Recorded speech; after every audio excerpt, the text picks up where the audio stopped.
नमस्कार। इस नए एक्सप्लेनर में आपका स्वागत है। 1 करोड़ रुपए सुनने में बहुत बड़ी रकम लगती है ना?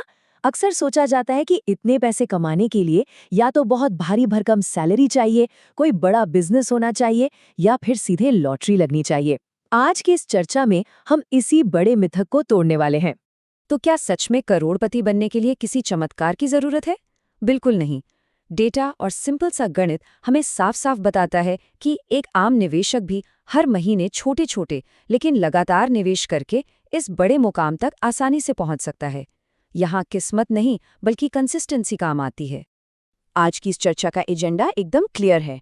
हम समझेंगे कि एसआईपी क्या है, कंपाउंडिंग का जादू कैसे काम करता है, 1 करोड़ का असली गणित क्या है, वेल्थ को तेजी से बढ़ाने वाली स्टेप अप ट्रिक और आखिर में उन गलतियों पर बात करेंगे जिनसे हर हाल में बचना है।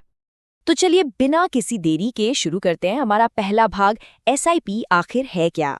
एसआईपी यानी सिस्टमैटिक इन्वेस्टमेंट प्लान। आसान भाषा में कहें तो एक साथ बहुत सारा पैसा लगाने के बजाय हर महीने एक फिक्स्ड अमाउंट इन्वेस्ट करने का ये एक बहुत ही अनुशासित तरीका है। जैसे हर महीने सैलरी से कुछ हिस्सा सेव किया जाता है ना, बस उसी तरह। फर्क सिर्फ इतना है कि ये पैसा बैंक अकाउंट में चुपचाप पड़े रहने के बजाय मार्केट में काम पर लग जाता है। अब आते हैं भाग 2 पर। चलिए उस मैकेनिज्म को समझते हैं जो इन छोटे छोटे निवेशों को इतना विशाल बना देता है, यानी कंपाउंडिंग का जादू। कंपाउंडिंग का सीधा सा मतलब है पैसे से पैसा बनाना। इसमें सिर्फ लगाए हुए पैसों पर रिटर्न नहीं मिलता, बल्कि जो रिटर्न पहले ही मिल चुका है उस पर भी लगातार रिटर्न मिलता रहता है। शुरुआत में शायद ये बहुत धीमा लगे, लेकिन लंबे समय में ये एक्सपोनेंशियल यानी घातांकीय रूप से बढ़ता है। यही वो जादू है जहां वेल्थ अपने आप ग्रो करने लगती है। थ्योरी तो बहुत हो गई, अब जरा नंबर्स पर आते हैं। भाग 3, 1 करोड़ का असली गणित।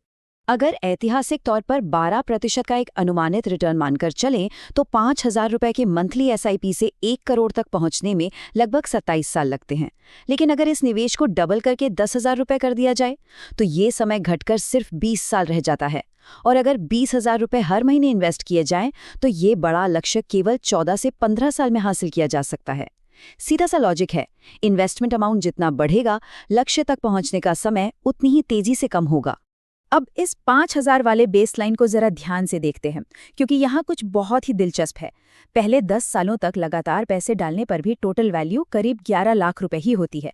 लेकिन अगले 10 सालों में यानी 20 साल पूरे होने पर ये अमाउंट अचानक जंप करके 50 लाख हो जाता है। और उसके बाद के सिर्फ 7 सालों में ये सीधा 1 करोड़ रुपए को टच कर जाता है।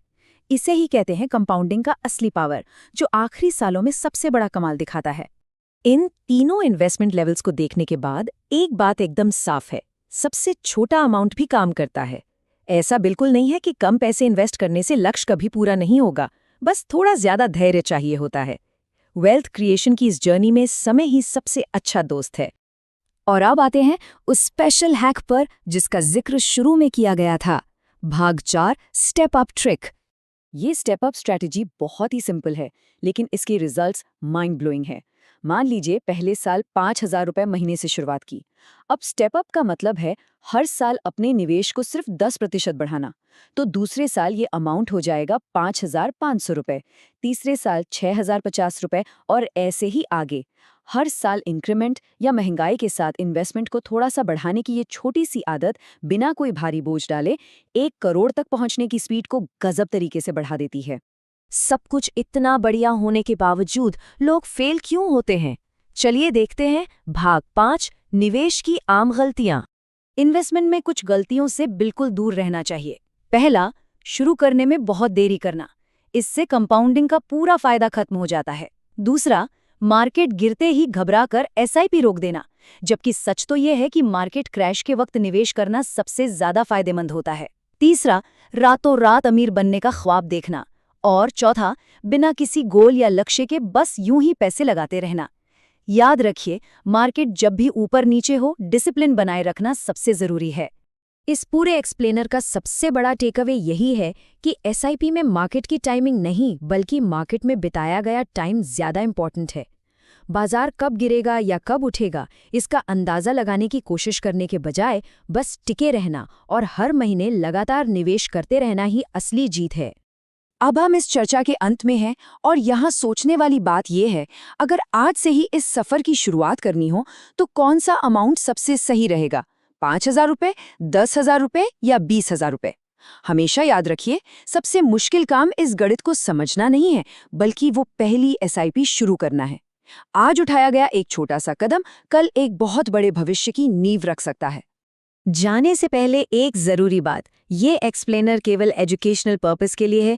इन्वेस्टमेंट में हमेशा मार्केट का जोखिम होता है, इसलिए कोई भी फैसला लेने से पहले अपनी रिसर्च खुद करें या किसी सर्टिफाइड फाइनेंशियल एडवाइजर से बात ज़रूर करें। इस चर्चा में साथ जुड़ने के लिए बहुत बहुत धन्यवाद।